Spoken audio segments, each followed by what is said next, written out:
முளைக்கும் வரைக்கும் கிழக்கு வானம் தூரம் இல்லை. முளைக்கும் விதைகள் முளைக்க துடித்தால் பூமி ஒன்றும் பாரம் இல்லை என்ற வரிகளுக்கு ஏற்ப நம்மையெல்லாம் ஒருங்கிணைப்பு செய்திருக்கின்ற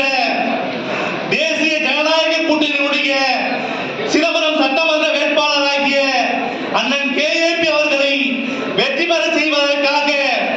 ஆலோசனை கூட்டத்திற்கு வருகை தந்திருக்கின்ற பாரதத்தின் பிரதமர் நரேந்திர மோடி அவர்கள் தலைமையிலான பாரதிய ஜனதா கட்சியினுடைய செயல் வீரர்களே, அனைத்து இந்திய அண்ணா திராவிட முன்னேற்ற கழகத்தினுடைய செயல் வீரர்களே, புதிய நீதி கட்சியினுடைய செயல் வீரர்களே, அம்மா மக்கள் முன்னேற்ற கழகத்தினுடைய செயல் வீரர்களே, புரட்சி பாரதம் கட்சியினுடைய செயல் வீரர்களே, உங்களை எல்லாம் வணங்கி முன்னுரையாக என்னுரை தொடர்கிறேன். இந்த சட்டமன்ற தேர்தலை முழுமையாக